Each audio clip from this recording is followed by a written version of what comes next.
విదేశాల్లో చదవాలనుకుంటున్నారా? అయితే విదేశ్ కన్సల్ట్ ని సంప్రదించండి.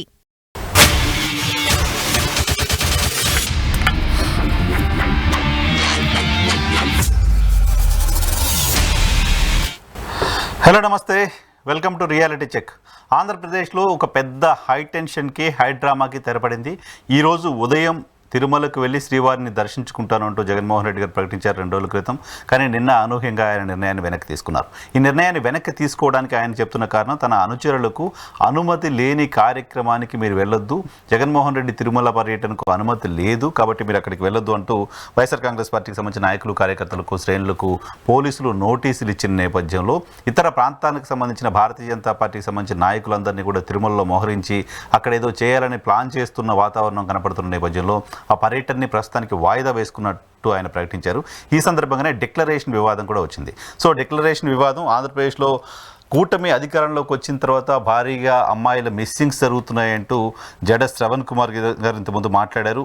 సమాచార హక్కు చట్టం ప్రకారమే తాను వివరాలు చెప్తున్నానంటూ చెప్పారు. వాటితో పాటు ఆంధ్రప్రదేశ్ సంబంధించిన తాజా రాజకీయ పరిణామాలపై మనతో మాట్లాడడానికి జై భీమ్రావ్ భారత్ పార్టీ అధ్యక్షులు, సీనియర్ అడ్వకేట్ జడ శ్రవణ్ కుమార్ గారు మనతో పాటు లైవ్లో జాయిన్ అవుతున్నారు. సార్ నమస్తే. సార్ వెరీ గుడ్ మార్నింగ్ అండి. యా సార్, ఏంటి ఈ డిక్లరేషన్ ఇష్యూ గురించి మాట్లాడదాం. ఫస్ట్ ఆంధ్రప్రదేశ్లో ఒక పెద్ద హైడ్రామా, తిరుమల వెంకటేశ్వర స్వామి కేంద్రంగా అటు వైఎస్ఆర్ కాంగ్రెస్ పార్టీ, ఇటు తెలుగుదేశం పార్టీ రాజకీయం చేయడం చూసాం. ఓన్లీ తెలుగుదేశం మాత్రమే కాదు, జనసేన కూడా. సో కూటమి వర్సెస్ జగన్మోహన్ రెడ్డి వారు చూసాం. సో ఈ డిక్లరేషన్ వివాదాన్ని మీరు ఎలా చూస్తారు? డిక్లరేషన్ ఇవ్వాల్సిన అవసరం ఉందా? సెక్యులర్ కంట్రీలో డిక్లరేషన్ ఏంటి, నన్నే అలో చేయకపోతే దళితుల పరిస్థితి ఏంటి అంటూ జగన్మోహన్ రెడ్డి గారు క్వశ్చన్ చేస్తున్నారు. నరసింహరావు గారు దీన్ని కొంచెం ఒక దీర్ఘకాలిక కోణంలో చూసి ఆలోచించాల్సిన పరిస్థితి అయితే. అయితే నేను డిక్లరేషన్ కు సంబంధించి ఇవ్వటం కరెక్టా రాంగా అనేది దానికి విభిన్నమైన కోణాలు ఉన్నాయి. ఆ విభిన్నమైన కోణాల్లో నుంచి ఒక్కొక్కళ్ళ పర్సెప్షన్ లో నుంచి ఒక్కొక్కళ్ళు ఆర్గ్యుమెంట్ చెప్తా ఉంటారు. బట్ నేనేమంటాను అంటే, నాకు సంబంధించినంత వరకు, my personal opinion, India is a secular country and one should respect other religious feelings. అయితే ఒక టెంపుల్లోకి వెళ్ళాలా వద్దా అనేది ప్రాథమికమైనటువంటి హక్కు. వెళ్లకుండా ఆపే హక్కు ఈ ప్రపంచంలో, భారతదేశంలో ఎవరికీ లేదు. అయితే వాళ్ళకున్నటువంటి ప్రాథమికమైనటువంటి కొన్ని హిందూ మతాన్ని విశ్వసించాలి, హిందూ మతాన్ని విశ్వసించే వాళ్ళు దేవుడి దగ్గరకు వచ్చేటప్పుడు తిరుమల తిరుపతి దేవస్థానం లోకి వచ్చే వాళ్ళు ఎవరైనా సరే హిందూగా మారి డిక్లరేషన్ ఇవ్వాల్సిన అవసరం లేదు. కానీ బట్ హిందూ మతం పట్ల I have a faith on the Hindu రిలీజియం అని నమ్మకం ఉన్న వాళ్ళు అడుగు పెట్టాలి అనేది వాళ్ళకు ఉన్నటువంటి విశ్వాసం. నేనేమంటానంటే, దాన్ని మనం గౌరవించటం, అది లీగలా ఇల్లీగలా అని ఆలోచించడం. లీగలా ఇల్లీగలా, ప్రతి దానికి లీగాలిటీ ఇల్లీగాలిటీ రాదు. కొన్ని మొరాలిటీస్ ఉంటాయి, కొన్ని సిగ్నిఫికెన్సెస్ ఉంటాయి, కొన్ని ప్రెసిడెంట్స్ ఉంటాయి.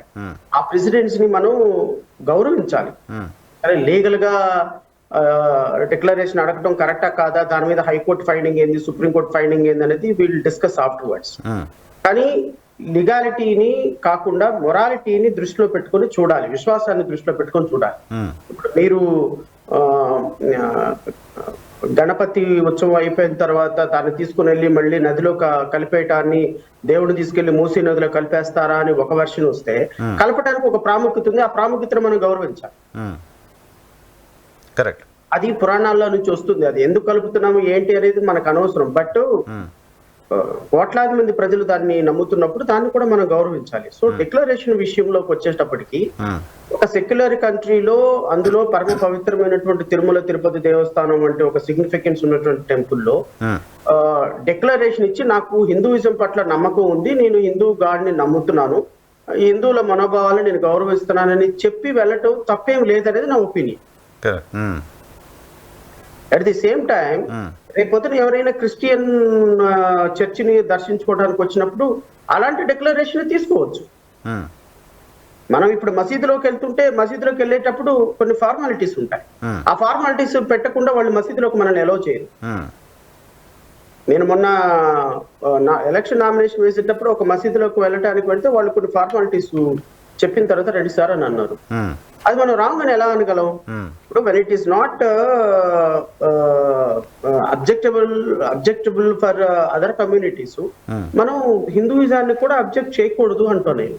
సో జగన్మోహన్ రెడ్డి అనేటువంటి ఒక మాజీ ముఖ్యమంత్రి ఇంతకు ముందు ముఖ్యమంత్రి హోదాలో వెళ్ళారు. ముఖ్యమంత్రి హోదాలో వెళ్ళే వ్యక్తిని అడగొచ్చా అడగకూడదా? ఇప్పుడు నేనున్నాను సార్, నేను ఒక జడ్జి హోదాలో నేను చాలా చర్చెస్ కి వెళ్ళాను, టెంపుల్స్ కి వెళ్ళాను. ఎప్పుడు నన్ను అడగల. When it is comes for confliction of views వచ్చినప్పుడు, అలాంటి సందర్భంలో ఖచ్చితంగా అఫీషియల్ హోదాలో వెళ్ళినప్పుడు ఖచ్చితంగా మీరు అలాంటి డిక్లరేషన్ ఇవ్వడంలో తప్పులేదనేది నా ఒపీనియన్. కరెక్ట్. జగన్మోహన్ రెడ్డి గారు అఫీషియల్ కెపాసిటీలో వెళ్ళటం వేరు, ఇప్పుడు వెళ్ళటం వేరు. ఆయన ఏమంటాడు, నేను ఇంతకు ముందు ముఖ్యమంత్రి హోదాలో చాలా సార్లు వెళ్ళాను కదా అని అంటారు. కాదు, ప్రతిపక్ష నేత హోదాలో కూడా వెళ్ళాను, అప్పుడు నేను ముఖ్యమంత్రిని కాదు కదా అంటారు. రైటే సార్, నేను కాదనటంలా. ముఖ్యమంత్రి హోదాలో ప్రతిపక్ష నేత హోదాలో వెళ్ళినప్పుడు ఆ సందర్భంలో ఈ హిందూ మనోభావాలకు సంబంధించినటువంటి ఒక లడ్డు వ్యవహారంలో కానీ ఇంకొక వ్యవహారంలో కానీ ఇబ్బందికరమైన పరిస్థితులు లేవు. బట్ ఇప్పుడున్న పరిస్థితులు అలా లేవు. చాలా సెన్సిటివ్ గా ఉంది ఇష్యూ. చాలా సెన్సిటివ్ గా ఇష్యూ ఉన్నప్పుడు ఆ విధమైనటువంటి డిక్లరేషన్ ఇవ్వటంలో ప్రాథమికంగా తప్పు లేదనేది నా ఒపీనియన్. నేను అనుకోవటం ఇది ఖచ్చితంగా చంద్రబాబు నాయుడు, పవన్ కళ్యాణ్ కూటమి ప్రభుత్వం వేసిన ట్రాప్. కూటమి ప్రభుత్వం ట్రాప్ లో జగన్మోహన్ రెడ్డి పడకుండా డిక్లరేషన్ ఇచ్చి వెళ్ళినట్టయితే రాజకీయంగా అప్పర్ హ్యాండ్ వచ్చింది. వెళ్ళుండాల్సింది. ఓకే, 100% వెళ్ళి ఉండాల్సింది. ఎందుకంటే జగన్మోహన్ రెడ్డి అనేటువంటి వ్యక్తికి ఎవరు సలహాలు ఇస్తారో నాకైతే తెలియదు, కానీ పొలిటికల్ గా సరే ఆయన సలహాలు ఎవరు ఇస్తారు, ఎవరు తీసుకుంటారు అనేది అది ప్రపంచాన్ని అంతటికి తెలిసిందే. బట్ నా ఒపీనియన్ లో Jaganmohan Reddy committed A mistake yesterday not going to Tirupati. It is political గా సూసైడల్ అంశం. డిక్లరేషన్ ఇచ్చి నువ్వు రావాల్సిందే అని వాళ్ళు అడగటం పొలిటికల్ గా అదొక ఎత్తుగడ. అసలు తిరుమల తిరుపతి దేవస్థానంలో లడ్డు వ్యవహారాన్ని తీసుకొచ్చి అది అడల్టర్డ్ ఘీ తోడు తయారు చేశారని చెప్పటమే పొలిటికల్ గా ఎత్తుగడ. జగన్మోహన్ రెడ్డిని రాజకీయంగా సమాధి చేయాలి అనేటువంటి ఉద్దేశంతో కోట్లాది మంది హిందూ మనోభావాలు దెబ్బతీశాడు అనేటువంటి ఒక మరకని చల్లటానికి వేసినటువంటి పొలిటికల్ డ్రామాలో వాళ్ళు కంప్లీట్ గా పడిపోయారు. Okay okay okay. ఇప్పుడు జగన్మోహన్ రెడ్డి గారు దీని మీద ఎంక్వైరీ వేసి, సిబిఐ ఎంక్వైరీ వేసి, లేకపోతే సుప్రీంకోర్టులో కేసు వేసి, లేకపోతే హైకోర్టులో కేసు వేసి వ్యక్తిగతమైనటువంటి హోదాలో ఆయన వైఎస్ఆర్ కాంగ్రెస్ పార్టీ నుంచి అఫీషియల్ గా సిబిఐ ఎంక్వైరీ అడుగుతూ హైకోర్టులో కానీ సుప్రీంకోర్టులో కానీ పిటిషన్ వేసి దాని మీద ఆయన రోడ్డు మీదకి వచ్చేసి తిరుమల తిరుపతి దేవస్థానంలో అట్లాంటిది ఏదైనా జరుగుంటే దాని మీద ఎంక్వైరీ వేయండి, సిట్టింగ్ జడ్జి చేత జ్యుడిషియల్ ఎంక్వైరీ వేయండి అని అడగటంలో ఆయన ఫెయిల్ అయిపోయినాడు. ఆయన ఏంటంటే 4 గోడల మధ్యకే పరిమితం అయిపోయి 4 గోడల మధ్య దీంట్లో ఎంక్వైరీ వేయండి అని మోడీ గారికి లెటర్ రాయటంతో ఆయన పాత్ర అయిపోయింది అని చేతులు దులిపేసుకున్నాడు. కానీ హైకోర్టులో పిటిషన్ వేసినట్టున్నారు కదా సుబ్బారెడ్డి గారు.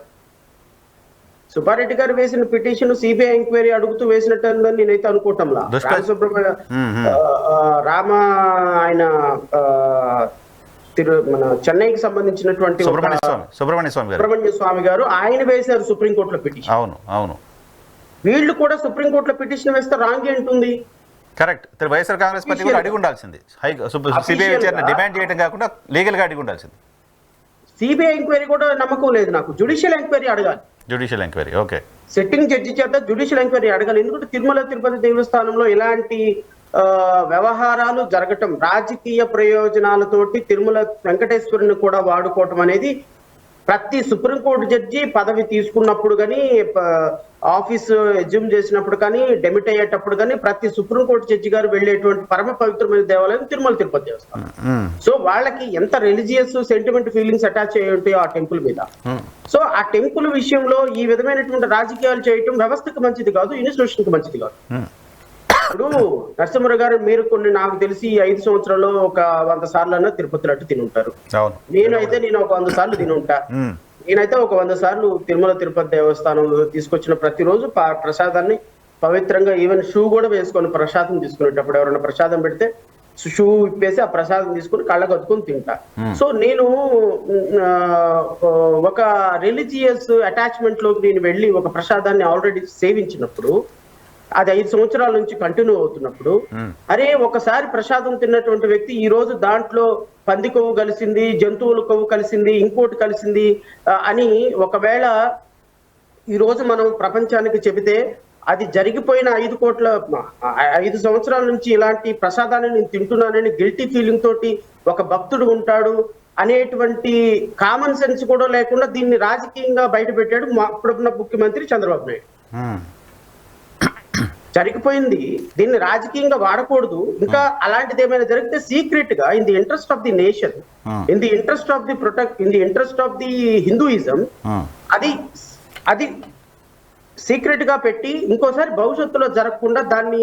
ఇప్పుడు మన ఇంట్లో ఒక పాప ఉంటుంది నరసింహరావు గారు, పాప ఒక అబ్బాయితో లవ్ అఫైర్ లో ఉంటుంది. లవ్ అఫైర్ లో ఉంది కదా అని మా అమ్మాయి ప్రేమించిందని లవ్ అఫైర్ అని చెప్పి ప్రపంచం అంతరికి చెప్పుకుంటామా? చెప్పంగా, సీక్రెట్ గా ఉంచుతాంగా, గౌరవం కదా. ఎందుకు ఉంచుతారు సీక్రెట్ గా? What is the reason? పరువు పోతుంది, గౌరవంగా ఉంచాలి, పానిక్ అయిపోతారు. కొన్ని సెంటిమెంట్స్ ఉంటాయి. ఇది మన ఫ్యామిలీలో ఒక పాప తప్పు చేసినప్పుడు, లేకపోతే మన అన్నయ్య గారు అమ్మాయి తప్పు చేసినప్పుడు దాన్ని దాచిపెట్టుకొని దాన్ని 10 మందికి చెప్పుకోకుండా ఎక్స్పోజ్ అవ్వకుండా దాన్ని సీక్రెట్ గా సెటిల్ చేయటమో, లేకపోతే అబ్బాయికి ఇచ్చి పెళ్లి చేయటమో ఏదో ఒకటి చేస్తాం. లైఫ్ లో కొన్ని సీక్రెట్స్ మన ఫ్యామిలీ అని దాచిపెట్టుకోవాలి. In the interest of the nation. ఒక దైవభక్తికి సంబంధించినటువంటి కలియుగ దైవమైనటువంటి వెంకటేశ్వర స్వామికి సంబంధించినటువంటి ఒక లడ్డు వ్యవహారంలో ఒక తప్పు జరిగిందో లేకపోతే తప్పు జరగలేదో అనేది నేను లోపలికి వెళ్ళటంలా. ఒకవేళ అలాంటిది ఏదైనా ఒకటి అలా జరిగి ఉన్నట్టయితే దాన్ని ప్రపంచానికి చెప్పి ఇప్పుడు కోట్లాది మంది ప్రజల యొక్క మనోభావాలను దెబ్బతీయకుండా చూడాల్సిన బాధ్యత కూడా చంద్రబాబు నాయుడు. కరెక్ట్. కానీ ఇక్కడ మీరు ఇంతకుముందు YS Jaganmohan Reddy, YSR Congress party CBI విచారణ అడిగి ఉండాల్సింది, డెఫినెట్గా అడిగి ఉండాల్సింది. అంతే కదా, ప్రకటనగా మాత్రం కాకుండా లీగల్గా ప్రాపర్ వేలో వెళ్ళి విచారణ డిమాండ్ చేయాలి, వాళ్ళపైన అలిగేషన్స్ వచ్చాయి కాబట్టి. బట్ ప్రభుత్వం ఎందుకు సిబిఐ విచారణకు వెళ్ళట్లేదు? గతంలో అనేక అంశాల్లో సిబిఐ విచారణ డిమాండ్ చేస్తూ వచ్చింది. ఈవెన్ నిజానికి వైఎస్ఆర్ కాంగ్రెస్ పార్టీ అప్పుడు ప్రభుత్వం తప్పు చేసిందని ఎస్టాబ్లిష్ చేయడానికి ఉన్న అవకాశం కూడా కదా ప్రభుత్వానికి. ఎందుకు ప్రభుత్వం సిట్ పేరుతో విచారణ చేస్తోంది, సిబిఐకి ఎందుకు వెళ్ళట్లేదు? నరసింహరావు గారు, ఇది పొలిటికల్ గా జగన్మోహన్ రెడ్డిని సమాధి చేయడానికి వేసినటువంటి ఒక ట్రాప్. ఖచ్చితంగా నేను అనుకోవటం, లడ్డు వ్యవహారంలో వీళ్ళు అనుకున్న స్థాయిలో ఏ విధమైనటువంటి అడల్టర్డ్ గీ వాడలేదు. అది ఏ విధంగానూ ఆ ఫుడ్ కంటామినేటెడ్ అయిందని నేనైతే అనుకుంటాను. ఇది పొలిటికల్ గా ఒక థాట్ ని వీళ్ళు త్రో చేశారు, పబ్లిక్ లోకి త్రో చేశారు ఒక థాట్ ని. అది సెంటిమెంట్ పరంగా చాలా స్ట్రాంగ్ సెంటిమెంట్ ఫీలింగ్స్ అటాచ్ అయి ఉంటాయి కాబట్టి అది బ్లాస్ట్ అయ్యింది. సో సబ్సిక్వెంట్ గా దీన్ని ఎలా ఓవర్కమ్ అవ్వాలో అర్థం కావటం లేదు వాడికి. ఏ విధంగా ఓవర్కమ్ అయ్యి దీన్ని ఇష్యూని సాల్వ్ చేయాలి. ఇప్పుడు సిట్టింగ్ జడ్జి చేత విచారణకు ఆదేశించారనుకోండి, రియాలిటీ బయటకు వస్తుంది. ఒకవేళ సిబిఐ ఎంక్వైరీ వేశారనుకోండి, ఈ రోజు కాదు రేపైనా రియాలిటీ బయటకు వస్తుంది. ఇప్పుడు వీళ్ళు ఈ అడల్టర్డ్ గీ అనేది ఒక కంటైనరు ఒక స్టేజ్ లో ఆఫ్ చేసి దాన్ని రిపోర్ట్ వచ్చిన తర్వాత దాన్ని వెనక్కి పంపించేశారు. సో వీళ్ళ అజంప్షన్ ఏంటి అంటే ప్రీవియస్లీ ఇలాంటి గీనే వాడి ఉంటారేమో అనేది వీళ్ళ అజంప్షన్. అంతే. It's an assumption only, it is not proved fact. ఇప్పుడు ఒకవేళ అలాంటిదే కనుక ప్రూవ్ అయితే వీళ్ళు ఫస్ట్ తప్పు అవుతారు. కరెక్ట్. ఆపరేషన్ వచ్చి ఒక గీ ట్యాంకర్ వచ్చి పార్క్ చేశారు నరసింహరావు గారు తిరుమల తిరుపతి దేవస్థానంలో. పార్క్ చేసిన తర్వాత ఫస్ట్ ఆఫ్ ఆల్ దాన్ని ల్యాబ్ రిపోర్ట్ కి పంపిస్తారు. ల్యాబ్ రిపోర్ట్ కి పంపించిన తర్వాత 1 days 2 days 3 days lab report వచ్చిన తర్వాత క్లియరెన్స్ వచ్చిన తర్వాత గీ ట్యాంకర్ లోపలికి తీసుకెళ్తారు. అది ఎగ్జిస్టింగ్ రూల్స్. అది మీరు చెప్తారు, నేను చెప్తాను, మారవు. ఏ ప్రభుత్వాలు ఎవరైనా సరే ఖచ్చితంగా ఆ విధమైనటువంటి ప్రొసీజర్ ఫాలో అవుతారు. వీళ్ళు టెస్ట్ చేసినప్పుడు వీళ్ళ వెర్షన్ ప్రకారం, ఈఓ వెర్షన్ ప్రకారం వీళ్ళు టెస్ట్ చేసినప్పుడు ఒక ట్యాంకర్ లో ఈ విధమైనటువంటి అవశేషాలు ఉండి ఉండవచ్చు అనేది ఒక ల్యాబ్ రిపోర్ట్. ఉన్నాయనే రిపోర్ట్ కాదు, ఉండి ఉండవచ్చు అనే రిపోర్ట్. అది కూడా ఎన్డీడీబీ రిపోర్ట్ కూడా ఉండి ఉండవచ్చు. Because it is subject to final report అంటారు మళ్ళీ. ఉండి ఉండవచ్చు. ఈ ఉండి ఉండవచ్చు అనేటువంటి ఒక ప్రిజంప్షన్ థాట్ ని తీసుకొని వీళ్ళు ఇంతకు ముందు చాలా ట్యాంకర్లు ఇలాగే వెళ్ళి ఉంటాయేమో అనేటువంటి ఒక ప్రకటన చేశాడు ముఖ్యమంత్రి. జగన్మోహన్ రెడ్డిని ఇబ్బంది పెట్టడానికి చేసినటువంటి ఈ ప్రకటన రాజకీయ ప్రయోజనమైన ప్రకటన అని దానికి ఒక క్లారిటీ ఉంది చంద్రబాబు నాయుడుకి. దీన్ని డెవలప్ చేసి దీన్ని ఇంకా కొద్దిగా డెవలప్ చేసి దాన్ని అడ్వాన్స్డ్ వెర్షన్ తీసుకొచ్చాడు నారా లోకేష్. దీనికి పూర్తి స్థాయిలో షేపింగ్ ఇచ్చి దీన్ని హిందూయిజం వైపు మరల్చాడు Pawan Kalyan. Okay okay okay, it's a trap. So దీన్ని హిందూయిజం వైపు సనాతన ధర్మం వైపు మరల్చి దీన్ని పబ్లిక్ అందరినీ కూడా తిరుమల తిరుపతి దేవస్థానం ట్రాప్ గీ వ్యవహారం ప్రసాదం అనేటప్పటికి ఈ ముగ్గురు కలిపి అంటే ఇంక్లూడింగ్ భారతీయ జనతా పార్టీ వీళ్ళ ముగ్గురు కలిపి వేసినటువంటి ట్రాప్ లో 100 అడుగుల లోతుకు దిగిపోయినాడు జగన్మోహన్ రెడ్డి. నిజంగా గనక ఆయన నేను తప్పు చేయను, ఇప్పుడు నా మీద ఒక ఎలిగేషన్ వచ్చినప్పుడు నేను దాన్ని రివర్ట్ చేసేదాన్నో లేకపోతే రివర్ట్ చేసే ప్రాసెస్ లో నా యొక్క క్రెడిబిలిటీ ఆధారపడి ఉంటుంది. మేము ప్రధానమంత్రికి లెటర్ రాస్తాం. లెటర్ ఎందుకు రాస్తారు ప్రధానమంత్రికి లెటరు? బీజేపీలో మీ వాళ్ళు కూడా బోర్డు ట్రస్ట్ లో ఉన్నారు అని. అసలు తిరుపతి దేవస్థానం యొక్క ట్రస్ట్ బోర్డుని భ్రష్టు పట్టించిన వ్యక్తుల్లో మొదటి వ్యక్తి జగన్మోహన్ రెడ్డి. ఎవడ పడితే వాడికి తిరుమల తిరుపతి దేవస్థానంలో ట్రస్ట్ బోర్డు మెంబర్ ఇచ్చి, సారా వ్యాపారంలో ఉన్న వాడికి ట్రస్ట్ బోర్డు మెంబరు, గుట్కా వ్యాపారంలో ఉన్న వాడికి ట్రస్ట్ బోర్డు మెంబరు, క్రిమినల్ వ్యాపారాలు చేసి రేపులు మటర్లు చేసేవాడికి ట్రస్ట్ బోర్డు మెంబరు, లేకపోతే పొద్దున్న లెగిస్తే డబ్బులెట్ట దాచుకుందామా డబ్బులెట్ట దోచుకుందామని ఆలోచించే సుబ్బారెడ్డి లాంటి వాడికి ట్రస్ట్ బోర్డు మెంబరు, లేకపోతే నాకు మినిస్టర్ పదవి లేదు కాబట్టి నీ ప్రభుత్వాన్ని కూలుస్తానని కరుణాకర్ రెడ్డి లాంటి ట్రస్ట్ బోర్డు చైర్మన్, ఇలాంటి వెధవాళ్ళందరినీ తీసుకొచ్చే ట్రస్ట్ బోర్డు మెంబర్లుగా ట్రస్ట్ బోర్డు చైర్మన్లుగా కూర్చోబెట్టి తిరుమల తిరుపతి దేవస్థానం ఒక వ్యాపార అడ్డాగా మార్చేశాడనే ఇంప్రెషన్ ప్రజల్లో ఉంది. పొలిటికల్ అకామిడేషన్ కోసం వాడారు దాన్ని, పొలిటికల్ అకామిడేషన్ కోసం వాడారనేది ఇంప్రెషన్ ప్రజల్లో ఉంది. ఈ రోజు నువ్వు పత్తి కబుర్లు చెప్తే ఎట్లా? ఈ రోజు ఆ తిరుమల తిరుపతి గతంలో అటువంటి ఎలిగేషన్స్ ఉన్నాయి కాబట్టి, టీటీడీ పైన గతంలో అటువంటి ఎలిగేషన్స్ ఉన్నాయి కాబట్టి చంద్రబాబు నాయుడు గారు చేసిన ఈ కామెంట్ కి ఎక్కువ వైడర్ రీచ్ వచ్చింది, ఎక్కువ ప్రాముఖ్యత వచ్చింది. ఇప్పుడు నాలాంటి వాళ్ళం తిరుమల తిరుపతి దేవస్థానం ప్రతిష్టను కాపాడండి, ట్రస్ట్ బోర్డు మెంబర్లుగా మంచి వాళ్ళని వేయండి, ఇలాంటి వాళ్ళందరూ వేయొద్దు అని చెప్పేసి మేము హైకోర్టుకి వెళ్ళి ఫైట్ చేసిన మా లాంటి వాళ్ళందరూ మేము చంద్రబాబు నాయుడు గారు చెప్పినటువంటి అంశాన్ని అది తప్పని తెలిసినా కూడా పూర్తి స్థాయిలో వ్యతిరేకించలేకపోతున్నాం. ఎందుకు వ్యతిరేకించలేకపోతున్నాము అంటే, మీరా ఈ ట్రస్ట్ ఈ విధంగా జరగలేదు, దీని మీద సిబిఐ ఎంక్వైరీ వేయండి, సిట్టింగ్ జడ్జి విచారణ చేయండి అని చెప్పేసి మీరు హైకోర్టు కానీ సుప్రీంకోర్టు కానీ వెళ్ళటం లేదు. మీరు రోడ్ల మీదకి వచ్చి ఇది చేయటం లేదు. మీరు తిరుమల తిరుపతి దేవస్థానం వెళ్ళి అక్కడికి ఏదో దీక్ష చేస్తారని అన్నారు. దీక్ష చేయడానికి వెళ్లే సందర్భంలో ఆయన ఏదో 4 పోలీసులు పెట్టారని మీరు ఆగిపోయినారు ఇంట్లో కూర్చొని. నేను ముఖ్యమంత్రిగా ఉన్నప్పుడు వెళ్ళాను, ఇప్పుడు వెళ్ళలేదంటే అంతే. ప్రభుత్వం అంతే. మీరేమైనా తక్కువ చేశారా? మీరు ఎన్ని వందల సార్లు మాలాంటి వాళ్ళకి పోలీసు నోటీసులు ఇవ్వలేదు. మీరు ఎన్ని వందల సార్లు మాలాంటి వాళ్ళని అమరావతి వెళ్లకుండా ఆపలేదు. మీరు ఎన్ని వందల సార్లు మా కార్యకర్తలకి జేబీఎంరావు భారత పార్టీ కార్యకర్తలను వెళ్లకుండా నోటీసులు ఇచ్చి అరెస్టులు చేశారు. ఇప్పుడు మీరేమన్నా అద్భుతమైనటువంటి పరిపాలన చేసి ప్రజాస్వామ్యాన్ని గౌరవించిన వాళ్ళు అయితే మీలాంటి వాళ్ళకి ఇప్పుడు సపోర్ట్ గా మేము మాట్లాడు. మీరు చేసినవన్నీ ఎదవ పనులు, మీరు చేసిందంతా అప్రజాస్వామిక పనులు, మీరు పెట్టిందంతా పొలిటికల్ అఫిలియేషన్. మరి ఈ రోజు మీరు నీతి కబుర్లు చెప్తే అవి వినటానికి శుద్ధపసు కబుర్లాగా ఉంటాయి కానీ అవి నిజంగా మాట్లాడిన కబుర్లాగా ఉంటాయా? కరెక్ట్. ఇప్పుడు అంతకుముందు శేఖర్ రెడ్డి గారు ఉన్నారు. శేఖర్ రెడ్డి గారి పైన వైసీపీ టీడీపీ అధికారంలో ఉన్న టైంలో శేఖర్ రెడ్డి మొత్తం టీటీడీని దోచేస్తున్నారంటూ అలిగేషన్ చేసి వైసీపీ అధికారంలోకి వచ్చిన తర్వాత శేఖర్ రెడ్డికి బోర్డు మెంబర్ ఇచ్చింది. True, absolutely true. ఇంకోటి నరసింహరావు, నేను ఇంకోటి కూడా ఏమంటానంటే, ఇప్పుడు ఎవడు అధికారంలో ఉంటే అధికారంలో ఉన్నవాడేమో శుద్ధపుస, అధికారంలో లేని వాడేమో ఏం సార్ బాధితుడు, విక్టిమ్. విక్టిమ్ కాదు, అధికారంలో లేనివాడు అధికారంలో ఉన్నవాడేమో చేసేదంతా అవినీతి, అధికారంలో ఉన్నవాడు చేసేదంతా అవినీతి, అక్రమాలు, అన్యాయాలు. ప్రతిపక్షంలో ఉన్నవాడు శుద్ధపూస. ఇది కాదు. ప్రతిపక్షంలో ఉన్న వాళ్ళు కూడా ఈక్వల్లీ రెస్పాన్సిబుల్. ఎందుకు అంటే వీళ్ళు రేపు అధికారంలోకి వచ్చిన తర్వాత చేసేది అదే చేశారు కదా. మీరు రెండు పార్టీలు కూడా చంద్రబాబు నాయుడిని కూటమి ప్రభుత్వాన్ని అడుగుతున్నా, కూటమి ప్రభుత్వానికి కాషన్ ఇస్తున్నాం. మంచో చెడో నాకు తెలియదు, ప్రపంచానికి తెలియదు, హిందూ భక్తులకు తెలియదు. తిరుమల తిరుపతి దేవస్థానాన్ని కాపాడేటువంటి మహత్తరమైనటువంటి బాధ్యత ఈ రోజు చంద్రబాబు నాయుడు చేతుల్లో ఉంది. ఎందుకుంది అంటే, చంద్రబాబు నాయుడు ఈ రోజు ఒక లడ్డు వ్యవహారంలో కారణం, ఇలాంటి అపవిత్రమైనటువంటి కార్యక్రమాలు అక్కడ జరగటానికి కారణం ట్రస్ట్ బోర్డు మెంబర్లు, చైర్మన్. ఎగ్జాక్ట్లీ. ట్రస్ట్ బోర్డు మెంబర్లు ప్రాపర్ గా లేకపోవటం వల్ల నరసింహరావు గారు అక్కడికి వచ్చేటువంటి వాటర్ బాటిల్ దగ్గర నుంచి స్వామివారికి మార్నింగ్ పెట్టే ప్రసాదం వరకు కూడా దాని పూర్తి బాధ్యతలు నిర్వహించవలసింది trust board member. Trust board మెంబర్ల మీద అంత గురుతరమైన బాధ్యత ఉంది. చైర్మన్ మీద అంత గురుతరమైన బాధ్యతలు ఉంటుంది.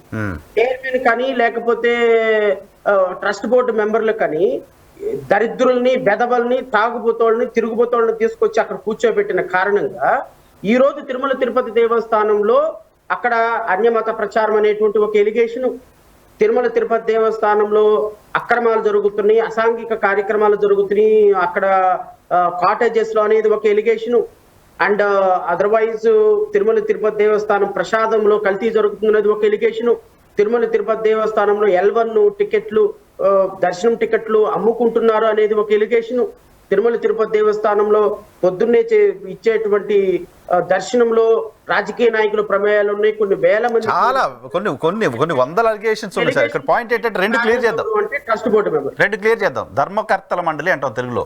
ఆ ధర్మకర్తల మండలి అధర్మంగా వ్యవహరించడం వల్ల వస్తున్న సమస్యలు ఇవన్నీ.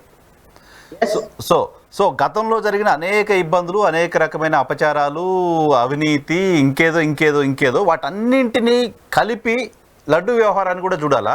లడ్డు వ్యవహారంలో రెండు రాజకీయ పార్టీలకు సంబంధించిన మాటని దేన్ని నమ్మాలో అర్థం కాని పరిస్థితిలో కోట్లాది మంది హిందువులు, భక్తులు ఉన్న నేపథ్యంలో మీ పాయింట్ ఆఫ్ వ్యూలో మీకున్న క్రెడిబిలిటీ, మీరు ఒక లీగల్ టెర్మినాలజీ తెలుసు, ప్రభుత్వాలు ఏం చేస్తున్నాయి, ఏం చెప్తున్నాయి తెలుసు, మీరు నమ్ముతున్నారా లడ్డు కల్తీ జరిగింది అనే అంశానికి సంబంధించి? చాలామంది హిందువులు మీ మాట వినే పరిస్థితి ఉంటుంది. సో వాళ్ళకి ఒక క్రెడిబుల్ వాయిస్గా ఉండాలి, క్రెడిబుల్ ఇన్ఫర్మేషన్ ఉండాలి అంటే ఏం చెప్తారు? What is your quote on it? Narasimharao గారు, నేను ఫ్రాంక్లీ నేనైతే ఒకటి బిలీవ్ చేస్తున్నాను నరసింహరావు గారు, తిరుమల తిరుపతి దేవస్థానంలో అంటే మీరు 1 పాయింట్ ఆన్సర్ నా నుంచి ఎక్స్పెక్ట్ చేయొద్దు, నేను కొంచెం వివరణ ఇచ్చిన తర్వాత. నరసింహరావు గారు, ఇది ఒక series of chain of link ఉన్నటువంటి వ్యవహారం. ఒక తిరుమల తిరుపతి దేవస్థానంలో ధర్మకర్తల మండలి అనేటువంటి వ్యక్తులు వచ్చి వాళ్ళు ఏం చేస్తున్నారు అంటే, ఒక రావటంతోనే మనీని ఎలా ఎక్స్ట్రాక్ట్ చేయాలి, మనీ ఎలా మించ్ చేయాలి, తిరుమల తిరుపతి దేవస్థానంలో ఏ విధంగా చేయాలనే దాని మీద వాళ్ళ కాన్సన్ట్రేషన్ మొదలవుతుంది. ఎందుకంటే అక్కడికి వచ్చే వాళ్ళంతా బిజినెస్ మ్యాన్లు, అక్కడికి వచ్చే వాళ్ళంతా రాజకీయ ప్రయోజనాలతో ఉన్నవాళ్ళు, కాంట్రాక్టర్లు తప్ప దేవుని మీద భక్తి ఉండేటువంటి ఒక సద్గురునో, చిన్నజీయర స్వామి, ఇంకొకళ్ళు ఇలాంటి వాళ్ళు ఎవరు ఉండరు అక్కడ. సామాన్య భక్తులంతా వెళ్తుంటారు, వాళ్ళు నడిచి వెళ్తుంటారు, క్యూ లైన్ లో గంటలు నిలబడి ఉంటారు. కారణం వీళ్ళేమవుతుంది, ఇప్పుడు నేను ఈ ఒక్క నెయ్యి వ్యవహారమే తీసుకుంటా. ఈ నెయ్యి ఒక ప్యూర్ గీ ఎంత ఉంటుంది, ఒక ప్యూర్ గీ ఎన్ని కేజీ, ఒక కేజీ 400 రూపీస్ 500 రూపీస్ ఉంటుంది.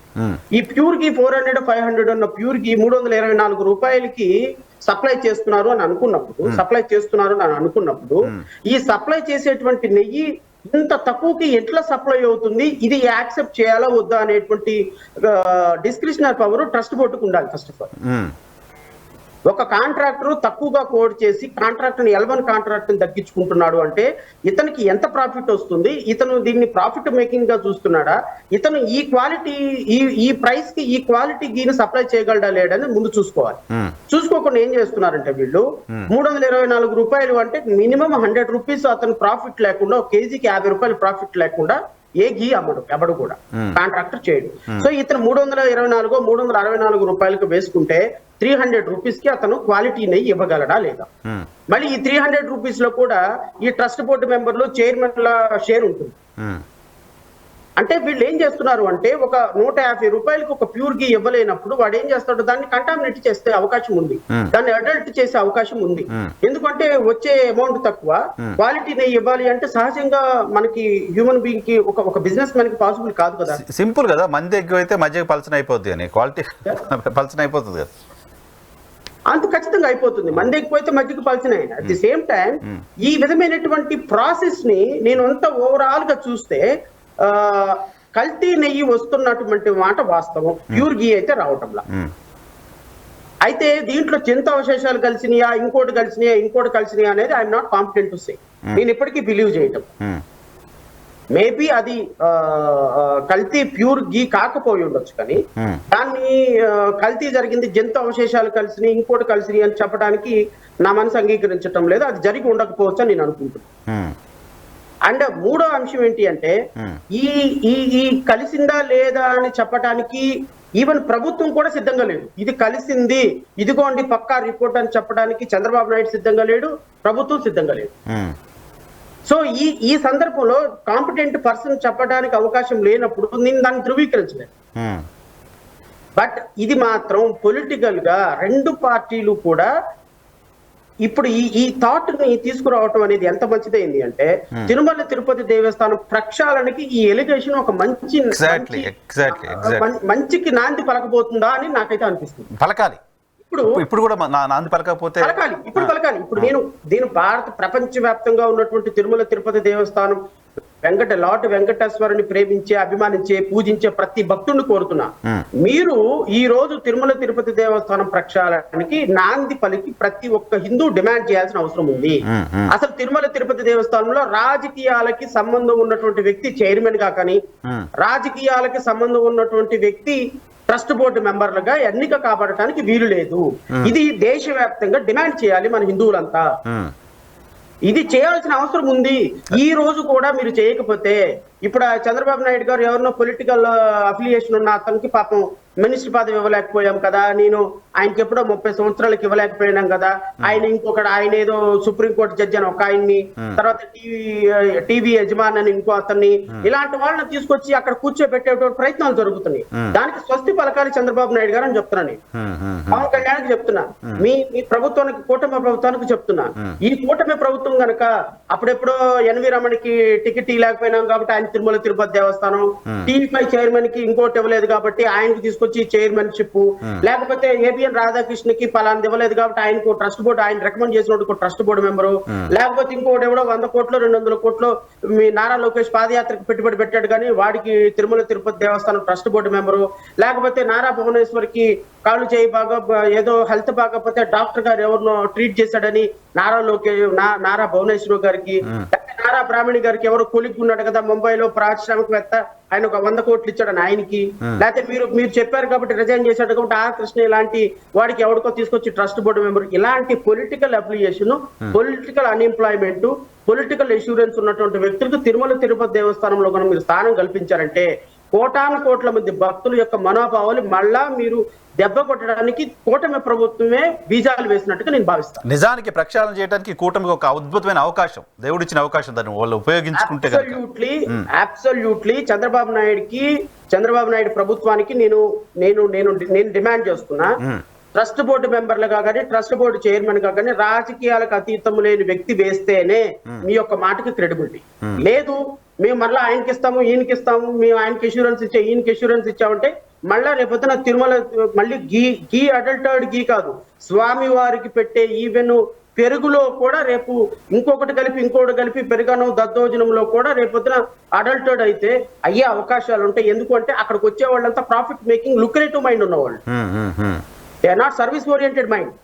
సామినేని ఉదయభాను ఈయన కేతన్ దేశాయ్, రవిచంద్రారెడ్డి, రామచంద్రారెడ్డి, మన ఎవరు విజయసాయి రెడ్డి అల్లుడు, వీళ్ళందరూ ట్రస్ట్ బోర్డు మెంబర్లుగా వీళ్ళందరూ ఎలగబెట్టింది ఏంటి నరసింహరావు గారు పోయినసారి. ఇప్పుడు మంత్రి పార్థసారథి గారు, టీడీపీ ఎమ్మెల్యేగా ఉన్న మేరీ ప్రశాంతి గారు, ఎవరు వేమిరెడ్డి ప్రభాకర్ రెడ్డి గారి సతీమణి, ప్రస్తుతం ఎమ్మెల్యే, ఆమె 5 సంవత్సరాల పాటు ట్రస్ట్ బోర్డు మెంబర్గా ఉన్నారు. పర్చేజింగ్ కమిటీలో కూడా ఉన్నారంట. సో ఈ పర్చేజింగ్ కమిటీలో ఉన్న వాళ్ళు తెలుగుదేశం పార్టీలో ఉన్న రెస్పాన్సిబిలిటీ, అంటే మీరు చెప్పినట్టుగా 316 రూపాయలకి ఎట్లా వస్తుందనే ఆలోచన ట్రస్ట్ బోర్డుకు ఉండాలి కదా అని.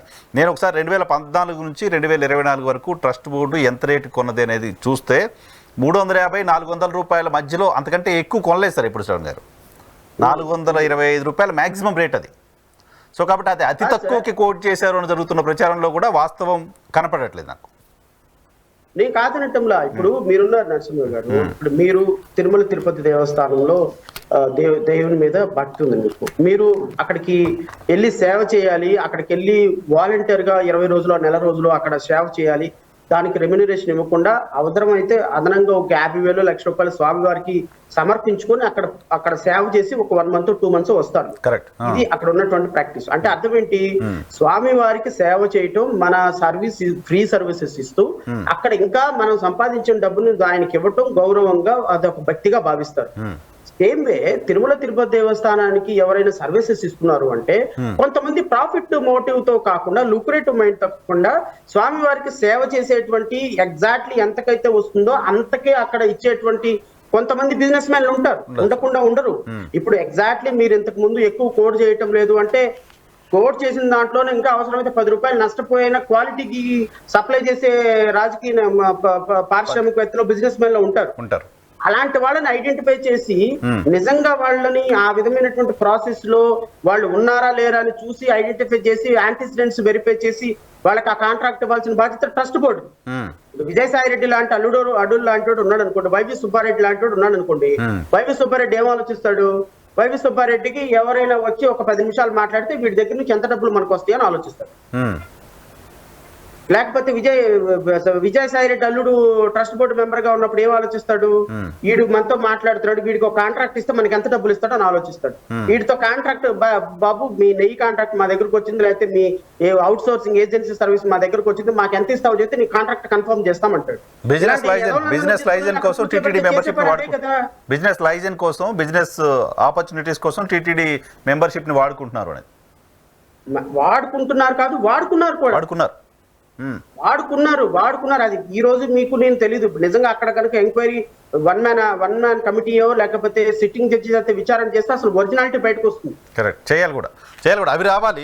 నిజానికి హిందువులంతా కోరుకోవాల్సింది అది. అక్కడ ప్రక్షాళన జరగాలని కోరుకోవాలి. ఈ సందర్భం ఎందుకంటే ఇప్పటివరకు టీటీడీ కేంద్రంగా చాలా అలిగేషన్లు, చాలా వివాదాలు వచ్చినప్పటికీ ఇప్పుడు వచ్చింది ఇంకా అది ఎక్స్ట్రీమ్.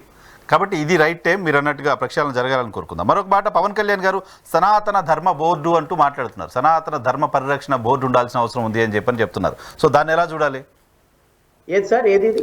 సనాతన ధర్మ పరిరక్షణ బోర్డు ఏర్పాటు చేయాలంటున్నారు ఆయన. ఎవరంది? పవన్ కళ్యాణ్ గారు. ఓ బోర్డు ఏర్పాటు చేయాలి అక్కడ అన్నారా? ఆయన డిమాండ్ మంచిదో చెడ్డదో బోర్డు ఏర్పాటు చేయడంలో తప్పైతే ఉందని నేనైతే అనుకోవటంలా. కానీ నేనేమంటానంటే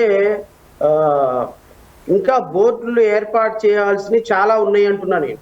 ఎందుకంటే సనాతన ధర్మంలో రాముని సనాతన ధర్మానికి ప్రతీకగా పూజించేటువంటి ఏకపత్ని వ్రతుడు రాముని మనం పరమ దైవంగా పూజించేటువంటి భారతదేశంలో మనం ఒక కమిటీ వేసి మనం ఏ విధంగా రాముని క్వాలిటీస్ మనలో ఉన్నాయని మనం ప్రపంచానికి సనాతన ధర్మం గురించి చెప్తాం. ఎవరు? పవన్ కళ్యాణ్ గారా? మరి అంతే కదా. ఇప్పుడు మీరు ఒక కమిటీ అడుగుతున్నారు, మీరు ఒక డాక్టర్ గారి దగ్గరికి వెళ్ళారు. డాక్టర్ గారి దగ్గరికి మీరు ఒక డాక్టరు, హోమియోపతి డాక్టరు, వచ్చినటువంటి వ్యక్తికి కాఫీ ఎలా మానేయాలి హోమియోపతి వాడేటప్పుడు అని ప్రతి ఒక్కరికి అడ్వైజ్ చేస్తున్నారు. మీరు అడ్వైజ్ చేస్తే మీరే కాఫీ తాగుతున్నారు. మీరు మీ పేషెంట్ కి కాఫీ తాగొద్దు, కాఫీ హోమియోపతికి కాఫీకి కాన్ఫ్లిక్ట్ వస్తుంది, పడదు అని బాబా కాఫీ ఇవ్వని కాఫీ తాగుతున్నారు. అలా ఉంటది కమిటీ. ఇప్పుడు పవన్ కళ్యాణ్ గారు డిమాండ్ చేయటం సనాతన ధర్మం గురించి. సనాతన ధర్మానికి ప్రతీక రాముడు క్వాలిటీస్ ఏంటి, మన క్వాలిటీస్ ఏంటి? మనమేమో కలియుగ కృష్ణుడు, ఆయనేమో రాముడు. సనాతన ధర్మం సంబంధించి మనం ఏ విధంగా చేస్తాము? మనం ఎన్ని పెళ్లిళ్ళైనా చేసుకోండి, నాకు అవకాశం కుదిరింది చేసుకున్నాను, మీకు అవకాశం కుదిరితే చేసుకోమని చెప్పిన పవన్ కళ్యాణ్ గారు. నేను వ్యక్తిగతంగా ఆయన మాట్లాడటంలా, ఇంతకు ముందు ఆయన ఇచ్చినటువంటి నాకు అయింది, నా కర్మ అవ్వలేదు, అవసరమైతే చేసుకోండియా, ఏంటి నన్ను అంటారు ఏంటి ప్రతిసారి అన్నటువంటి వ్యక్తి సనాతన ధర్మం గురించి కమిటీ వేయాలి అని అంటే వేద్దాం. అది కూడా వేసి ఇది కూడా ఎగ్జామిన్ చేయమని చెప్దాం. సరే, మీరేంటి మీరేదో సమాచార హక్కు చట్టం ద్వారా ఏదో ఇన్ఫర్మేషన్ తీసుకున్నానని చెప్తున్నారు. ఆంధ్రప్రదేశ్ లో అమ్మాయిల మిస్సింగ్లకు సంబంధించి గతంలో పవన్ కళ్యాణ్ గారు చేసిన వ్యాఖ్యలు చాలా పెద్ద సెన్సేషన్ దేశవ్యాప్తంగా అయ్యాయి. సో ఇప్పుడు చంద్రబాబు నాయుడు గారు చేసిన అలిగేషన్ తరహాలోనే అది కూడా దేశవ్యాప్తంగా చర్చ అయింది. కేంద్ర నిఘా వర్గాలు ఆయనకు చెప్పాయని చెప్పారు. 30,000 మంది అమ్మాయిలు మిస్ అయ్యారు, వాలంటీర్ల ద్వారా మిస్ అయ్యారు, ఇవన్నీ అలిగేషన్ చేశారు. సో ఇప్పుడు 100 రోజులు అవుతుంది కూటమి అధికారంలోకి వచ్చి. ఆ ఆడపిల్లల పరిస్థితి ఏంటి? కొత్తగా కూడా చాలా మంది మిస్ అయ్యారు అనేది మీ దగ్గర ఇన్ఫర్మేషన్ ఉన్నట్టుగా నేను మన ప్రెస్ కాన్ఫరెన్స్ చూసాను. నేనేమంటానంటే ఇంకొక కమిటీ కూడా ఏమంటున్నాను నేను పవన్ కళ్యాణ్ గారు, 30,000 మంది మిస్ అయినటువంటి ఆడపిల్లలు ఒక పక్కను, ఈ ప్రభుత్వం వచ్చిన తర్వాత ఇంకొక 4,000 మంది 3,000 మంది పిల్లలు మిస్ అయ్యారు. ఈ 3,500 మంది పిల్లలు అప్పుడెప్పుడో ఒక మన పరవాడ పోలీస్ స్టేషన్ కి పవన్ కళ్యాణ్ గారు ఫోన్ చేస్తే ఆ అమ్మాయి కాశ్మీర్ లో ఉంటే హెలికాప్టర్లు వేసుకొని వెళ్ళి తీసుకొచ్చారంట ఆ అమ్మాయిని, పాపని, చిన్న పాప ఎవరు మిస్ అయితే. అంటే పవన్ కళ్యాణ్ గారు ఫోన్ చేయగానే ఒక ఫోన్ కాల్ కి అమ్మాయి కాశ్మీర్ లో ఉందని తెలుసుకొని వాళ్ళు కాశ్మీర్ లో నుంచి తీసుకొచ్చారు. అందుకని నేనేమంటానంటే పవన్ కళ్యాణ్ గారు ఒక ఆయన కేరళ నుంచి పిలిపిస్తున్నారు, ఒక సెక్రటరీని, ఐఏఎస్ ఆఫీసర్. ఆయనను వీర మహిళలను మన జన సైనికులను వెళ్ళి కనీసం ఒక్క రోజు కేటాయించి పవన్ కళ్యాణ్ గారు కూర్చొని టేబుల్ మీద కూర్చొని డీజీపీ గారిని పక్కన కూర్చోబెట్టుకుని ఎవరెవరు మిస్ అయ్యారనేది ప్రతి పోలీస్ స్టేషన్ కి ఒక్క ఫోన్ కాల్ కొడితే నాకు తెలిసి మిలిటరీ హెలికాప్టర్లు అన్ని వెళ్ళి ఆ పిల్లల్ని ఎక్కించుకొని వస్తాయి. ముందు పవన్ కళ్యాణ్ గారు ఆ ఒక్క పని చేస్తే ఒక్క ఫోన్ కాల్ తో పని అయిపోతుంది. పవన్ కళ్యాణ్ గారు ఫోన్ కాల్ ఎందుకు చేయటం లేదో నాకు అర్థం కాలేదు. ఇప్పటి వరకు 3 నెలలు అయింది.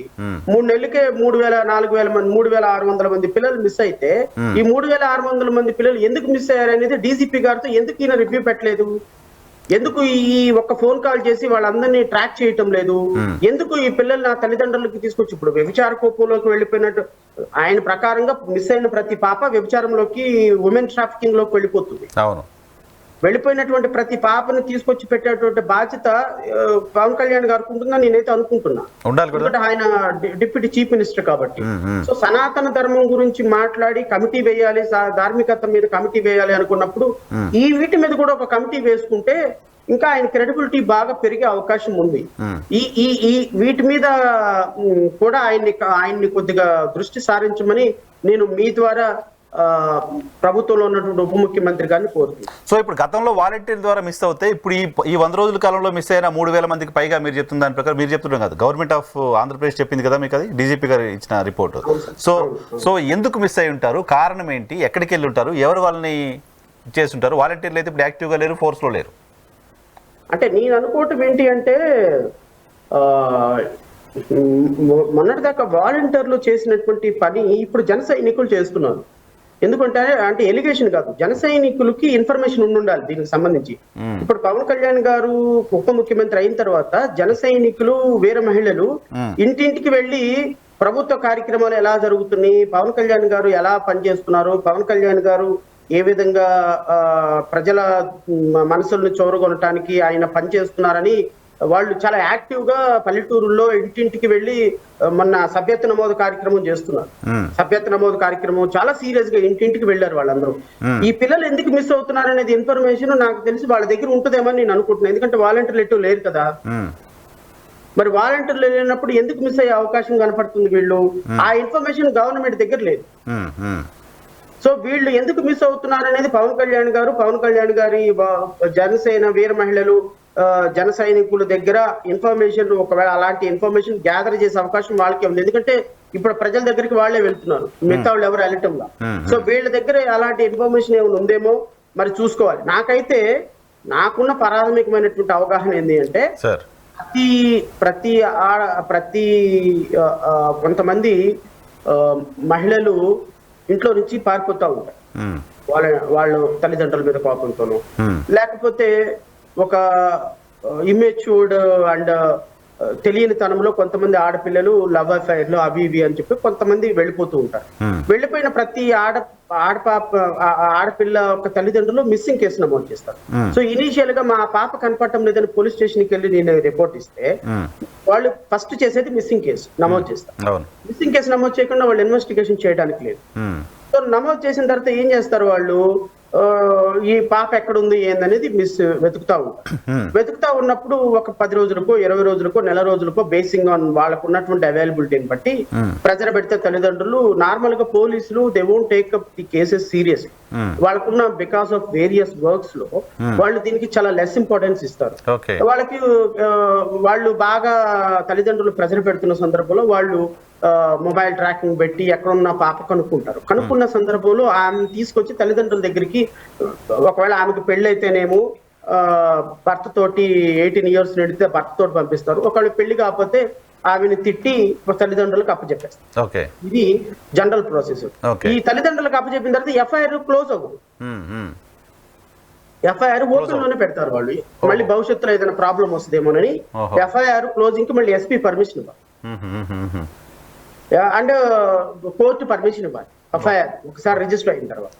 సో ఈ court permission, superintendent of police permission కి కొంత లేట్ అయ్యే ప్రాసెస్ లో ఈ క్లోజింగ్ ఎఫ్ఐఆర్ అవ్వదు. సో ట్రేస్ అయినటువంటి పాపలు ఆడపిల్లలు ఇమ్మీడియట్ గా వాళ్ళు ఈ ఎఫ్ఐఆర్ క్లోజ్ అవ్వని కారణంగా ఈ కౌంట్ అలాగే కనపడుతుంది. మన సోకాల్డ్ 2 లక్షల పుస్తకాలు చదివినటువంటి ఉప ముఖ్యమంత్రి గారు నమోదైన కేసులను చూసుకున్నారు కానీ ట్రేస్ అయిన కేసెస్ ని స్టాటిస్టిక్స్ ని తీసుకోవాలి. ఏది అప్పుడు చెప్పినప్పుడు? ఓహో, ఓకే ఓకే. ఓన్లీ నమోదు కేసెస్లు చెప్పుకొని నాకు హోమ్ మినిస్టర్ గారు షోలో చెప్పారు, మాకు హోమ్ మినిస్టర్ గారు మా ఇంటికి వచ్చి నాకు సీక్రెట్ గా చెప్పారు, మా కేంద్ర నిఘా వర్గాలు నన్ను హెచ్చరించి వెళ్ళి డీజీపీతో మాట్లాడి ఆ పిల్లలందరినీ కాపాడండి, మీరు పవన్ కళ్యాణ్ గారు సినిమా హీరో కాబట్టి అని చెప్పారు అని చెప్పేసి మాట్లాడారు. నేను వారికి తెలియదు నేను అనుకోను, ఎందుకంటే ఈజ్ వెరీ ఇంటెలిజెంట్. కాకపోతే ఏంటి అంటే పొలిటికల్ గా దాన్ని ఒక అడ్వాంటేజ్ తీసుకొచ్చుకోవాలనేటువంటి ఒక ప్రాసెస్ లో భాగంగా ఆయన ఎలిగేషన్ చేశారు. ఆ ఎలిగేషన్ కి బేస్ లేదు, ఎందుకంటే ఇప్పుడు నేను మాట్లాడిన తర్వాత ఏ ఒక్కళ్ళు కూడా దానికి సమాధానం చెప్పలేకపోతున్నారు. కారణం ఏంటి అంటే వాళ్ళు తప్పు చేశారు అని. ఇప్పుడు నేను ఏమంటానంటే నరసింహరావు గారు, ఎలిగేషన్ చేయటంలో తప్పు లేదు, కానీ నీ ఎలిగేషన్ అనేది నిజానికి వాస్తవానికి కొద్దిగానే దగ్గరగా ఉండాలి. మీరు నిజానికి ఆయన ఎలిగేషన్ చేసిన రోజు నుంచి ఉత్తర ధ్రువం దక్షిణ ధ్రువం ఉండకూడదు. ఉత్తర ధ్రువం దక్షిణ ధ్రువం ఆయన బహిరంగ సభలో మాట్లాడిన రోజు నుంచి చెప్తున్నారు మీరు ఈ మాట. నేను అదే అంటున్నా. నేను వారిని కూడా కోరేది, ఈవెన్ చంద్రబాబు నాయుడు కోరేది, ఇప్పుడు లడ్డు వ్యవహారంలో కూడా జగన్మోహన్ రెడ్డిని టార్గెట్ చేయాలి అనుకుని మీరు చేసేటువంటి ఎలిగేషన్ బూమ్రాంగ్ అయింది. సరే, జగన్మోహన్ రెడ్డి దాన్ని ఎదుర్కోవటంలో ఫెయిల్ అయిపోయినారు అన్న విషయం కూడా ప్రజలకు అర్థమైంది. నిన్నే కనుక ఆయన క్రిస్టియన్ డిక్లరేషన్ ఇచ్చేసి నేను హిందువుగా నమ్ముతున్నానని డిక్లరేషన్ ఇచ్చి వెళ్ళినట్టయితే ఎంత మైలేజ్ వచ్చేదో, పొలిటికల్ మైలేజ్. మరి ఆ మహానుభావుడికి ఎవరు సలహాలు ఇస్తున్నారో నాకు తెలియదు, కానీ నిన్న అక్కడికి వెళ్లకుండా చాలా రాంగ్ స్టెప్ వేసి నేను ఏ కులము, ఇటు చూస్తే క్రిస్టియన్ అని చెప్పటంలా, అటు చూస్తే హిందూ అని చెప్పడంలో ఏదో ఒకటి. What is wrong? నాకు ఒక దేవుని మీద నమ్మకం ఉంది, ఇదిగో నేను పుట్టింది ఈ కులం, పెరిగింది ఈ కులం, మా అమ్మ నాన్న పాటించింది ఈ కులం. It should be very clear. నేను ప్రతి గత 5 సంవత్సరాల నుంచి నేను చెప్తానే ఉన్నా, ఒక పక్కలోనేమో ఒక చేత్తోనేమో బైబిల్ పట్టుకుంటా, ఇంకో చేత్తోనేమో పూజలు చేసి పునస్కారాలు చేసి బొట్లు పెట్టుకొని గోమూత్రం పట్టుకొని తిరుగుతూ ఉంటారు. తిరగండి, తప్పులేదు, కానీ మీరు ఎవరో ప్రజలకి క్లారిటీ ఇవ్వండి. మీరు ఏ మతాన్నైనా పాటించండి. నేను అనటంలా, మీరేమో క్రిస్టియన్ సాంప్రదాయ ప్రకారం ఉంటారు, చేసేవన్నీ హిందూ పనులు, పెట్టేదంతానేమో చేస్తున్నదంతానేమో ఎవరికి అర్థం కాని ఒక ఫ్యాక్షన్ బ్యాక్గ్రౌండ్ తోటి ప్రజాస్వామ్యవాది అంటానిక ప్రజాస్వామ్యవాది కాదు, ఫ్యాక్షన్ బ్యాక్గ్రౌండ్ అంటానిక తెల్ల చొక్క వేసుకొని ముసిముసి నవ్వుల్లో అవుతా ప్రజలకు అమాయకంగా కనపడతారు. పోనీ ఏమైనా ప్రభుత్వం అధికారం ఇస్తే ఏమన్నా మంచి పనులు చేస్తారో తెలియగలపాలంటే నీకు కళ్ళు మూసుకుని నిద్రలేవు కానీ నీకు ఏది గుర్తొస్తే అది సజ్జల రామకృష్ణారెడ్డి చేసేయాలి. ఒకటి ప్రిన్సిపల్ సెక్రటరీ చేయనంటే ఆయన ట్రాన్స్ఫర్ చేస్తారు, డీజీపీ చేయనంటే ఆయన ట్రాన్స్ఫర్ చేస్తారు, చీఫ్ సెక్రటరీ చేయనంటే ఆయన ట్రాన్స్ఫర్ చేస్తారు. మీరు చేసే పనులే ఇవి. ఇటు పక్క చూస్తేనా చంద్రబాబు నాయుడు గారు ఆయనకి 164 సీట్ల అధికారం ఇస్తే ఆయన కామన్ సెన్స్ తోటి పనిచేస్తారంటే ఆయన తిరుమల తిరుపతి దేవస్థానాన్ని వాడుకుంటాడు, ఆడపిల్లల్ని వాడుకుంటాడు, వాళ్ళందరినీ వాడుకొని కేసులు పెట్టిస్తాడు, ఆయన ఇన్స్టిట్యూషన్స్ ని నాశనం చేసే పరిస్థితి. నేను చాలా బాధతోటి మాట్లాడుతున్నాను నరసింహరావు గారు. మన ఆంధ్రప్రదేశ్ రాష్ట్రానికి నేను ఢిల్లీలో యూపీఎస్సీ నాకు ఒక తెలిసిన వాళ్ళ అబ్బాయి యూపీఎస్సీలో చదువుతా అలా మాట్లాడాను. నేను ఫోన్ మాట్లాడితే నాతో వాళ్ళు మాట్లాడటం ఐపీఎస్ ఆఫీసర్ల మధ్య అక్కడ ఉన్నటువంటి అకాడమీస్ లో వాటిలో జరుగుతున్న డిస్కషన్, ఏ ఐపీఎస్ ఆఫీసర్ ఆంధ్రప్రదేశ్ ని ఆప్ట్ చేయడానికి ఆంధ్రప్రదేశ్ రావడానికి ఇంట్రెస్ట్ గా లేడంట. ఎందుకు అంటే 5.5 కోట్ల మంది ఉన్నటువంటి మన రాష్ట్రంలో ఈ రోజు 5 సంవత్సరాలు ఐపీఎస్ ఆఫీసర్లు ఇప్పుడు పనిచేస్తున్నటువంటి ఐపీఎస్ ఆఫీసర్ చాలా ఎమినెంట్ ఐపీఎస్ ఆఫీసర్. ఈ 5 ఐపీఎస్ ఆఫీసర్లు మొన్న ఇప్పుడు జగన్మోహన్ రెడ్డికి నోటీసు తిరుమల తిరుపతి దేవస్థానానికి వస్తుంటే నోటీసులు ఇచ్చినటువంటి ఐపీఎస్ ఆఫీసరు రేపొద్దున మళ్ళా జగన్ కి నోటీసులు ఇస్తామని 2029 తర్వాత సస్పెన్షన్ లో ఉంటాయి 5 సంవత్సరాలు. అంతేగా, మీరు వస్తే విశాల గున్నీనను పి ఆంజనేయుల్ని వీళ్ళందరినీ సస్పెండ్ చేసిన డీజీపీ తిరుమలరావు రేపొద్దున రిటైర్డ్ అయ్యి 2029లో ఒకవేళ సర్వీస్ లో ఉంటే నేను సస్పెన్షన్ లో ఉంటాను, ఇంకా రిమైనింగ్ సర్వీస్ అంతా అనుకుంటే ఎట్లా? ఇప్పుడు విశాల గున్ని లాంటి యంగ్ ఆఫీసరు, ఇంకొక 20 సంవత్సరాల సర్వీస్ ఉన్న ఆఫీసరు 5 సంవత్సరాల్లో, అంటే ఈ ప్రభుత్వంలో అధికారంలో ఉన్న 5 సంవత్సరాల అధికారంలో ఉన్న ఐపీఎస్ ఆఫీసర్లు రాబోయే 5 సంవత్సరాలు సస్పెన్షన్ లో ఉంటామనే ఒక ఇంప్రెషన్ ఉంటే వాళ్ళు ఎలా కాన్ఫిడెంట్ గా వర్క్ చేయగలుగుతారో? How can it is called as a system?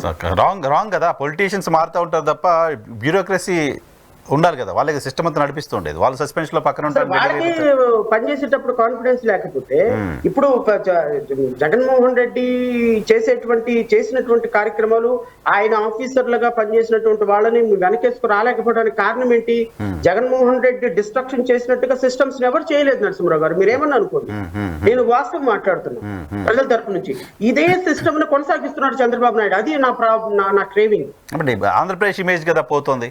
Overall గా ఆంధ్రప్రదేశ్ ఇమేజ్, తిరుమల తిరుపతి దేవస్థానం ఇమేజ్ పోతే ఆంధ్రప్రదేశ్ లో కాదు, మన ఆంధ్రప్రదేశ్ లో అది ఒక మణిహారం. అలాంటి టెంపుల్ మన భారతదేశంలో ప్రపంచంలో ఎక్కడ లేని టెంపుల్ మన దగ్గర ఉంటుంది, మన గొప్పతనం. అలాంటి టెంపుల్ యొక్క గౌరవాన్ని మనమే తీసేసుకోలే, కరెక్ట్, మనమే తీసేసుకున్నట్లేదు. మన ఐపీఎస్ ఆఫీసర్లందరినీ, ఐఏఎస్ ఆఫీసర్లందరినీ సస్పెండ్ చేసుకొని మనం ఈ రాష్ట్రానికి ఎవరిని రానికుండా రేపొద్దున కంపెనీలు ఎట్లా వస్తాయి నరసింహరావు? ఇవే చూసి వస్తాయి. లాండ్ ఆర్డర్ కదా చూస్తాం, ఫస్ట్ లాండ్ ఆర్డర్ చూస్తారు కదా. లాండ్ ఆర్డర్ చూస్తాము. లాండ్ ఆర్డర్ నిన్న కాక మొన్న ప్రభుత్వం ఎక్కి అప్పుడే హౌస్ అరెస్టులు, ప్రతిపక్ష నాయకులు రానికుండా చేస్తుంది అంటే ఈ సిస్టమ్ రెడ్ బుక్ ఇప్పుడే స్టార్ట్ అయింది అంటున్నారు లోకేష్ గారు. ఇంకా పూర్తిగా మొదలు పెట్టలేదు, ఇప్పుడే రెడ్ బుక్ స్టార్ట్ అయింది అంటున్నారు ఆయన. రెడ్ బుక్ 5 years వరకు never end process. It is a never ending process. Red book కొనసాగుతూనే ఉంటది. ఇంకా జగన్మోహన్ రెడ్డికి ముందుంది ముసళ్ళ పండుగ. జగన్మోహన్ రెడ్డికి కప్పు కాఫీ అందించిన అటెండర్ ను కూడా వదలరు. ప్రతి ఒక్క వ్యక్తి, జగన్మోహన్ రెడ్డి అనేటువంటి వ్యక్తి 5 సంవత్సరాలు సస్టైన్ అవడం చాలా కష్టమైనటువంటి విషయం. జగన్మోహన్ రెడ్డిని రాజకీయాలు చేయటం కాదు కదా, తాడేపల్లి ప్యాలెస్ బయటకు కూడా రానివ్వం. ఎందుకంటే మనం రానిచ్చామా? మనం రానివ్వలేదు కదా, మనం రానివ్వలేదు. దానికి వాళ్ళు రివోల్ట్ తీసుకుంటారు. అల్టిమేట్ గా జగన్మోహన్ రెడ్డి టైంలో నారా లోకేష్ గారు పాదయాత్ర చేశారు, చంద్రబాబు నాయుడు గారు మీటింగ్స్కి వెళ్ళారు. ఇప్పుడు జగన్మోహన్ రెడ్డికి ఆ పరిస్థితి కూడా లేకుండా చేస్తారేమో. ఇప్పుడు మీరు అట్టు పెడితే నేను అట్టున్నారు పెట్టాల్సిందే కదా సార్. అదే ఆయన అట్టు ఈయన అట్టున్నారా? అట్టున్నారు అంతే. ఒరిజినల్ గా జరుగుతున్న వ్యవస్థ ఈ విధంగా ఉండటం అనేది it is the most unfortunate. అలాగని చంద్రబాబు నాయుడు వాళ్ళని సపోర్ట్ చేస్తున్నాను కాదు, వీళ్ళిద్దరు కాదు అని తగుదనమ్మా. ఈయన మధ్యలో ఇంకొక పవన్ కళ్యాణ్ గారు, ఈయన క్రిస్టియన్లు అంటాడు, ముస్లిమ్స్ అంటారు, హిందూయిజం అంటాడు. ఈయన రంకెలేసి ఊగిపోయి హిందూయిజాన్ని పరిరక్షిస్తారా అంటారు. అంటే ఇది ఎలా ఉంది అంటే భారతీయ జనతా పార్టీ ట్రాప్ లో పడిపోయి హిందూయిజాన్ని, క్రిస్టియనిజాన్ని ఆంధ్రప్రదేశ్ రాష్ట్రంలో డెవలప్మెంట్ వైపు ఆలోచించకుండా ప్రజలని సైకలాజికల్ గా వాళ్ళని డైవర్ట్ చేసేటువంటి ఒక డైవర్షన్ పాలిటిక్స్. కరెక్ట్. ఎక్కడ ఎండ్ అవుతుందో నాకు తెలియదు. సరే, ఈ 100 రోజుల కాలంలో ఒక ఫీల్ గుడ్ ఫ్యాక్టర్ డెవలప్మెంట్ వైపు వెళ్తున్నారు, ఏదో రాజధాని ఇంకేదో ఇటువంటి చర్చ కాకుండా వెరీ అన్ఫార్చునేట్ కులం, మతం, ప్రాంతం, ఈ లడ్డూలు దీని చుట్టూ జరగడం అనేది very unfortunate. Thank you Shravan గారు, థ్యాంక్ యూ వెరీ మచ్ మా కోసం సమయం కేటాయించారు. Thank you very much. Thank you. ఇది శ్రవణ్ గారితో స్పెషల్ రియాలిటీ చెక్ షోలో మళ్ళీ కలుద్దాం. చూస్తున్నామండి.